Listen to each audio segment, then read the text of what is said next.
My name is Sister Alicia. It's October 12th, 2023, and this is The Pulse.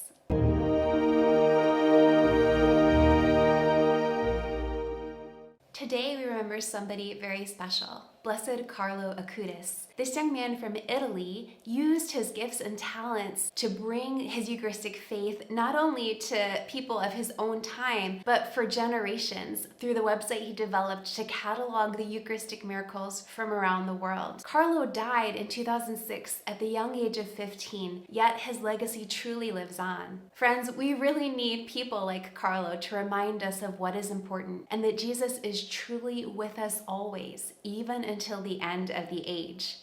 This week in Heart of the Revival, I am really excited to feature an interview with a young man named John Nellycunnel. John is a member of the Syro Malabar Rite of the Catholic Church, and as a young person, he was drawn into his faith through encounters with Jesus and the Eucharist. Not only do we have a wonderful interview with John, but he wrote the official Eucharistic Revival song for the Syro Malabar Church, and we're featuring it this week in Heart of the Revival. You can listen to his song Always and enjoy the fantastic music video that they produced with John just a few months ago. And now for revival news from across the country. This year at Benedictine College in Atchison, Kansas, every week there's a special holy hour on Thursday, inviting students from across the campus to gather in adoration of our Eucharistic Lord. Literally hundreds of students are showing up every week for silent prayer and worship of our living God. Not only does this weekly holy hour have roots in our current Eucharistic revival, it goes all the way back to 1981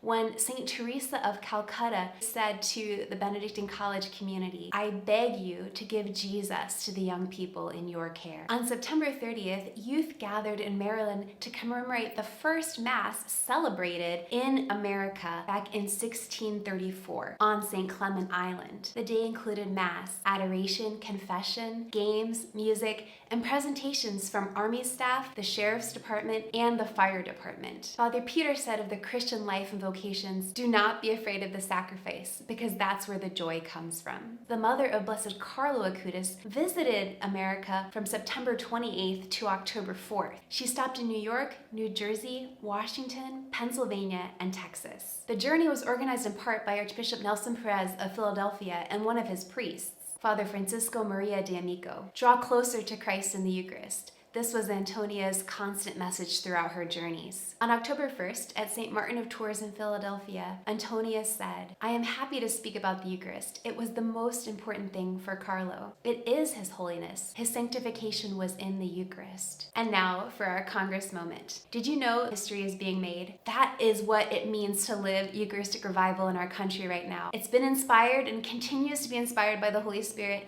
and our bishops are inviting us to draw more closely to Christ in the Eucharist at Mass and in those beautiful moments of adoration and devotion. Next summer, July 17th to the 24th, tens of thousands will be gathered in Indianapolis. In this Eucharistic revival, we are becoming part of history. Won't it be wonderful to tell our children and grandchildren decades from now what it was like to live Eucharistic revival and what the Congress meant for us? You can get your passes today at eucharisticcongress.org. As we wrap up the Pulse for this week, I want to leave you with the words of Blessed Carlo Acutis. The sacrifice on the cross, which occurred 2,000 years ago, is just as present to us in all the Masses celebrated today. Just like John, we can unite ourselves to the sacrifice on the cross and show our love for God by participating in Mass every day. We cannot ignore Jesus' invitation to unite ourselves to Him.